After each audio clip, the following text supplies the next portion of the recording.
اچھا ایک قاضی صاحب نہیں مانتے تو پھر نیچے والے قاضی کو بھی نہیں مانتے. صاحب ایک صرف میں چیز ایڈ کروں گا کہ جب عمران خان جو ہے وہ گرفتار نہیں ہوئے تھے لاہور سے آتے تھے اس وقت اسلام آباد کی آئی جی انتظامیہ سب پولیس ایون عدالتیں بھی کہتی تھی کہ آئیں جی ہم ہمارے سامنے آپ پیش ہوں. اس وقت وہ کہتے تھے کہ ہمیں سیکورٹی کے ایشوز ہیں. یہ سارے ادارے جو ہیں یہ کہتے تھے کہ سیکورٹی کا کوئی ایشو نہیں اب آ جائے. اور پھر یہ ہوا کہ وقت بدلا حالات بدلے وہ گرفتار ہوئے جیل کے اندر گئے. اب ساری جو ہرارکی ہے وہ یہ کہتی ہے نہیں نہیں جیل سے باہر نہیں نکالنا ان کو جیل کے اندر ہی رکھنا ہے. ان کو سیکورٹی کا جو ایشو ہے میاں گل صاحب نے آج یہ کہا کہ آپ نے جس پٹیشنر کے حوالے سے آپ یہ کہہ رہے ہیں سیکورٹی کنسرن ہے تو وہ لاہور سے آنا چاہتے تھے اسلام آباد ہائی کورٹ. انہوں نے یہاں ہمارے یہاں پٹیشن فائل کی میں نے خود سنی. انہوں نے کہا جی ہمیں تو سیکورٹی دیں تو آپ سیکورٹی اس وقت دے نہیں رہے تھے تو آپ آج کہہ رہے ہیں سیکورٹی کنسرن ہے. تو یہ بھی ایک دلچسپ جو ہے وہ بات ہوئی آج. فخر what do you say؟ بڑی دلچسپ صورتحال ہے. پہلے وہ کہتے تھے چہرہ کراؤ, اب وہ کہتے ہیں چہرہ چھپاؤ. یعنی کہ ایک عجیب معاملہ ہے کہ انصاف کے جو جتنے بھی تقاضے ہیں وہ تو پورے ہو ہی نہیں رہے, وہ تو ساری جگہ سے کوشچن مارک ہی اٹھ رہا ہے. اور یہ ایک عجیب دلچسپ بات ہے کہ اسلام آباد ہائی کورٹ کے چیف جسٹس صاحب جو ہیں وہ ایک سب جوڈیس میٹر جو ہے اس کے کنٹیکس میں جو ہے نا اٹھائے گئے سوالات کے جواب دے رہے ہیں اپنے فیصلے میں, اس کا جواب دے رہے ہیں. تو یہ لگ ایسے رہا ہے کہ عمران خان کا بھی اعتراض تھا ان کے اوپر, پھر ان کی اہلیہ کی جانب سے بھی اعتراض آ گیا. تو یہ فیئر ٹرائل کے حوالے سے جتنے بھی معاملات ہیں وہ اتنے کھل کر سامنے آ رہے ہیں. اور ذوالقرنین نے جس طرح سپریم کورٹ کا حوالہ دیا کہ جی لائیو ٹرانسمیشن تھی, تو میرے خیال میں اس کو بھی لائیو ٹرانسمیشن کر دیں تاکہ پتہ چل جائے کہ پاکستان میں ایک بہت بڑی سیاسی جماعت ہے, اس کے جو رہنما ہیں اس کے حوالے سے کیا ٹریٹمنٹ اس کو دیا جا رہا ہے. اس طرح سے اگر آپ وہ کریں گے, جیسے ابھی ثاقب بھی یہ کہتے ہیں, ہم بھی پہلے یہی بات کرتے تھے کہ پہلے وہ کہتے تھے سیکیورٹی کا کوئی ایشو نہیں ہے, وہ ایمبولینس کے ذریعے سے ان کو پہنچا دیا جائے, وہ جیسے مرضی ہے وہ آ جائیں. نہیں, ان کا بایو میٹرک ہوگا. اور اب سیکیورٹی کا اس طرح کا کنسرن شو کر رہے ہیں کہ جیل سے باہر ہی نہیں آنا ہے. یہ دیکھیں یہ بات بڑی امپورٹنٹ ہے کہ جو آرٹیکل 10A کے تحت فیئر ٹرائل کی جو بات ہے اور اوپن کورٹ میں جو ٹرائل کی بات ہے, یہ اس حوالے سے جو بھی فیصلہ آئے گا وہ میرے خیال میں منڈے کو یا اگلے ہفتے اس میں واضح طور پر ہائی کورٹ سے فیصلہ آ جائے گا. ٹھیک ہو گیا. اچھا بہت سے لوگ دانشور بھی, بہت سے وکلا بھی اور پتہ نہیں کون کون جن کا بہت زیادہ پیچس لگے ہوئے تھے کہ جب عمر عطا بندیال پہ, اعجاز الحسن صاحب پہ اور منیب اختر پہ اعتراض کرتی تھی وفاقی حکومت یا نون لیگ کے, یار یہ بینچ میں نہ سننے, وہ کہتے تھے ان پہ اعتراض ہو گیا, ان کو چلے جانا چاہیے, ان کو چھوڑ دینا چاہیے. اب وہ ساروں کی جو ہے نا وہ انہوں نے لگتا ہے کوئی وہ قبض والی گولیاں کھا لی ہیں کہ ان کو قبض ہو گئی. اب ان کے وہ یہ باتیں عامر فاروق صاحب کے متعلق نہیں نکلتی. اچھا مجھے ثاقب آپ بتائیے, ایک فیصلہ آ گیا, اب یہ بھی تو ڈویژن بینچ سن رہا ہے نا فیصلہ, تو ان کا بھی اب جب 2 ججز سن رہے ہوں تو کوئی وہ جو فیصلہ ہے اس کو فالو کرنا یہ ان کے لیے کوئی بسٹ ہے. ہاں نہیں, وہ بندہ تو ہے کہ وہ فالو تو ہونا چاہیے.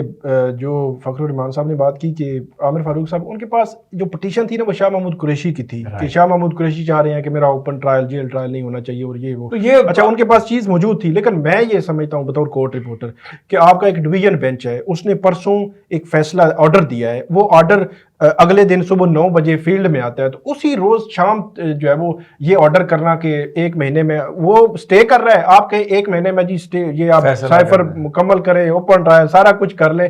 حالانکہ جو ڈویژن بینچ اسلام آباد ہائی کورٹ جو پٹیشن سن رہا ہے, یہ پٹیشن یہ اپیل وہ ہے جو عامر فاروق صاحب نے عمران خان کی سنگل بینچ نے خارج کی تھی اور مسترد کی تھی کہ جیل ٹرائل جو ہے وہ سارا کچھ ٹھیک ٹھاک ہے. تو اس کے بعد جو ہے وہ اپیل میں آگے, اب ان کے پاس دوبارہ جو ہے وہ بظاہر یہ بھی لگ رہا تھا کہ شاید جو ڈویژن بینچ ہے وہ سنگل بینچ کے فیصلے کے خلاف چلا جائے, تو یہ ایک بڑی غیر معمولی صورتحال ہوتی ہے کہ چیف جسٹس کے فیصلے کو وہ ڈسپوز آف کر دیں یا اس کے خلاف کوئی فیصلہ آ جائے.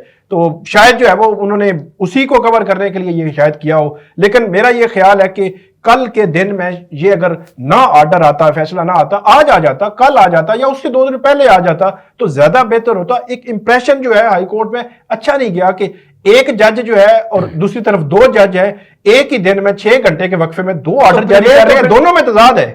لیکن پرویل تو 2 جج کریں گے نا. ڈیفینیٹلی 2 ججز کا جو آرڈر ہے, آج جو اٹارنی جنرل کو انہوں نے کہا کہ آپ نے جو سنگل بینچ کو سیٹسفائی کیا وہ ہمیں بھی سیٹسفائی کریں, ہمیں بھی سیٹسفائی کریں, ہمیں بتائیں. یہ سبھی یہ عدالتی پروسیس سے زیادہ نا ایسا لگتا ہے کوئی شطرنج چل رہا ہے کہ ادھر سے جو ہے نا یہ گوٹی آگے ہوگی تو ادھر سے وہ کہتے ہیں ہم یہ چال. ایگزیکٹلی وہی ہو رہا ہے جو الیکشن کیس میں نہیں ہوا تھا, کبھی ایک جج نوٹ رپورٹ لکھ رہا ہے, اس کے بعد ادھر سے جواب آ رہا ہے, پھر ادھر سے جواب آ رہا ہے, پھر ادھر سے جواب آ رہا ہے. تو ابھی وہی سلسلہ ہو رہا ہے کہ جی ادھر سے آرڈر آتا ہے, یہاں سے وہ پھر سسپینڈ ہو جاتا ہے, پھر آپریشن ٹرائل روکا جاتا ہے, پھر ادھر سے یہ آ رہا ہے, آپ دیکھیں ادھر سے کون سا سانپ نکلتا ہے. اچھا جی, اب آ جائیں اس پہ عدم اعتماد. تو فیصلے بھی موجود ہیں. منصور علی شاہ صاحب نے بھی ریکیوز کیا تھا, اعجاز الاحسن صاحب نے ریکیوز کر لیا تھا جب قاضی فائز صاحب, سردار طارق صاحب نے کیا, سردار طارق صاحب نے بھی کیا تھا. لیکن مجھے نہیں لگتا خواجہ عامر فاروق صاحب کا ایسا موڈ ہے, انہوں نے بار کونسلز کو بھیج دیے نوٹس کہ آپ آئیں اور میری تعریف کریں. اور یہ تو سارے آپ کو پتہ ہے کون سا گروپ ہے, احسن بھون, اعظم تارڑ ہمارے دوست ہیں, لیکن یہ تو گروپ وہ ہے جو عمران خان کو شاید ان کے بس میں ہو تو پاکستان سے باہر پھینک دیں کہیں لے جا کے. تو وہ بار کونسلر تو یہی کہیں گے آ کہ جناب آپ نے کیا, جی آپ ہی سنیں بس. ثاقب جی جی بالکل, یہ جو ویسے تو جو لا ہے وہ یہی ہے کہ کسی جج پر اگر کوئی اس قسم کا اعتراض آتا ہے تو اگر تو اعتراض بہت ہی ویلڈ قسم کا ہو تو پھر تو ٹھیک ہے کہ وہ جج فوری طور پر اس کو الگ ہو جانا چاہیے, لیکن اس کی بہرحال ڈسکریشن جو ہے وہ موجود ہے. عمومی طور پر ہم نے دیکھا ہے, جس طرح ذوالقرنین یہ بتا رہے ہیں کہ سپریم کورٹ میں اگر آبجیکشنز آئے یہ ملٹری کورٹس والے کیسز میں, تو جیسے جیسے آبجیکشنز آئے, بلکہ منصور علی شاہ صاحب نے تو خود کہا تھا کہ میری ایک ریلیٹو کا ہے تو آپ کو کوئی آبجیکشن ہے تو مجھے بتا دیں, تو جب جیسے ہی انہوں نے بتایا تو وہ بینچ سے پہلے انہوں نے کہا نہیں تو چلتے رہے, بعد گورنمنٹ نے میں کہا جی اعتراض نہیں ہے. جی بالکل, گورنمنٹ نے پہلے کہا اعتراض نہیں ہے, پھر حالانکہ جب دوسری دفعہ گورنمنٹ نے اعتراض کیا تو وہ کہہ سکتے تھے کہ آپ کو پہلے کہا تھا تو اس لیے اب نہیں یہ ایسا ہوگا, لیکن پھر بھی وہ الگ ہو گئے. تو یہاں پہ بھی جو پچھلے ہم نے تقریباً 5-6 ماہ میں دیکھا ہے کہ عمران خان کے کیسز جو ہے وہ آلموسٹ جو سنگل بینچ کے ہیں وہ تقریباً آپ یہ کہہ سکتے ہیں کہ 90-95% جو ہے وہ ایک ہی بینچ, جو سنگل بینچ ہے چیف جسٹس عامر فاروق صاحب, ان کے ہی بینچ میں لگتے ہیں اور ایک ہی طرح کے فیصلے آئے. جو بھائی آپ کو نہیں لگتا کہ عامر فاروق صاحب نے کو ضد بنا لی ہے کہ ان کے سارے کیس میں نہیں سننے؟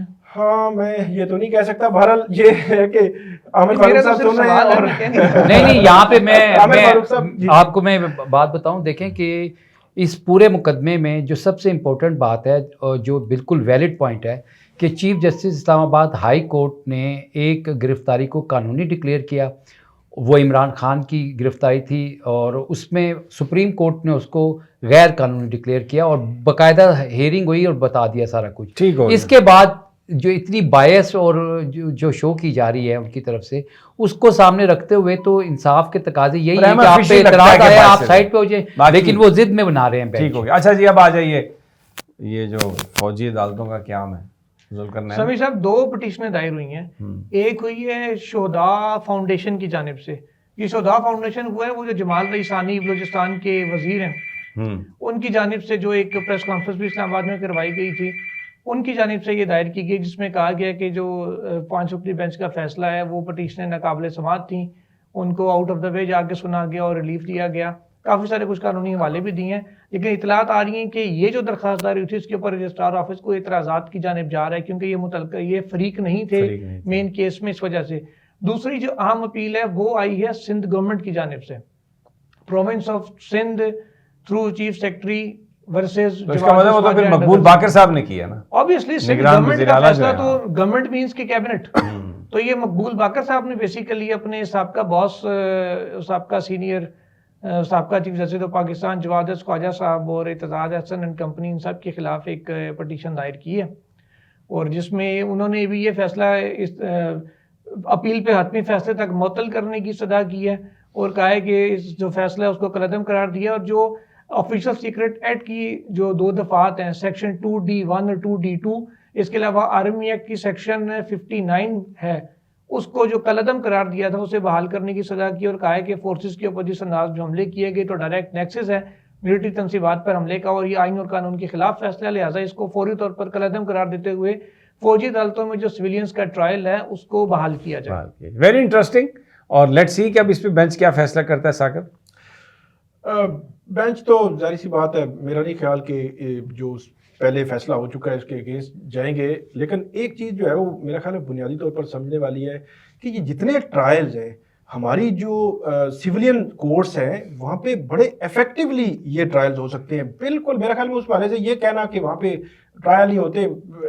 اگر 7-8 کی لگی ہوئی ہے تو انہیں سزا دہشت گردی کے ڈالتے ہیں, باقی سیشن کورٹس ہیں اور وہاں پہ کنوکشنز بھی ہوتی ہیں, اور بڑے بڑے ہارڈ کور اور بڑے ہائی پروفائل کیسز میں نے خود ٹرائل جہاں پہ سیشن کورٹ میں کیے, آج لوگ کوئی سزائے موت, کوئی عمر قید, کوئی 10 سال قید کی جو سزا جیل میں جو بھگت رہا ہے. اور سب سے انٹرسٹنگ بات یہ ہے کہ اس میں جو اگر وہ سیولینس کورٹ میں آتے ہیں تو سزائیں زیادہ ہیں, اگر وہ ملٹری کورٹ میں رہتے ہیں تو ان کی سزائیں تو 2 سال بتائی جا رہی تھی کہ جو سیکشنز لگی ہوئی ہیں ان میں 2 سال سزا بنتی ہے. میرا یہ خیال ہے کہ اس بحث سے باہر نکل کے جو سیولینز ہیں, اگر فیصلہ سپریم کورٹ کا آ گیا ہے اور اپیل بھی رائٹ ہے ان کا, اپیل میں مجھے نہیں لگتا کہ فیصلہ چینج ہو, اور جو جائے اور سیولینز ہی اس کا جو ہے ٹرائل کریں. انٹرسٹنگ چیز ہے اس کے اندر, وہ انٹرسٹنگ چیز یہ ہے کہ 5 رکنی بینچ فیصلہ دے چکا ہے. اب یہ 5 تو اپیل میں بیٹھ نہیں سکتے کیونکہ انٹرا کورٹ اپیل ہے. اب پیچھے رہ گئے سپریم کورٹ کے ججز 11 میں سے منصور علی شاہ صاحب کے اوپر اعتراض ہوا ہے, وہ تو بیٹھ نہیں سکتے. پیچھے رہ گئے 10. اب 10 میں سے اطلاعات یہ آ رہی ہیں, سپریم کورٹ میں یہ گردش کر رہی ہیں باتیں, پتہ نہیں کس حد تک ان میں صداقت ہے یا نہیں, کہ قاضی فائز عیسیٰ صاحب کیونکہ پہلے فیصلہ دے چکے ہیں فوجی عدالتوں سے کہ شاید وہ بھی نہ بیٹھے آئینی ترمیم کیس میں 21ویں ترمیم میں, تو شاید وہ بھی نہ بیٹھے. پیچھے رہ گئے 9. اب 9 رکنی بینچ پورا بننے کا ہی, اس میں سے کوئی 7 بیٹھیں گے. یہ انٹرسٹنگ ہوگا, یہ دیکھنے کی چیز ہے کہ بینچ کی کمپوزیشن کس انداز میں ہوتی ہے. ٹھیک ہے جی. فخر کوئی کمنٹ آپ کا ہے یا بس وہی جس سے دیکھیں اس میں یہ بات جو ثاقب کر رہے ہیں نا کہ سویلین کورٹس جو ہے نا اس میں یہ بہت احسن طریقے سے طے ہو سکتا ہے. یہ اوفینسی کوگنیزیبل جو ہے نا سول جوریسڈکشن میں آتا ہے, وہاں پہ جو آپ کا کرمنل لا ہے اس میں آتا ہے. اس کو ملٹری کورٹس کے ڈومین میں لے جانا بالکل سراسر غلط ہے. اس کی وجہ کیا ہے؟ اس کی وجہ یہ ہے کہ باہر سڑک کے اوپر کوئی واقعہ پیش آ رہا ہے, اس سڑک کے اوپر جو واقعہ پیش آ رہا ہے وہاں پہ وہ پولیس نے اس کو ہینڈل کرنا ہے, اور وہ جا کے سویلین جو قانون ہے آپ کا اس اور کورٹ ہے وہاں پہ چلنا ہے. ٹھیک ہو گیا, بہت شکریہ. انشاءاللہ کل پھر ملاقات ہوتی ہے. اللہ نے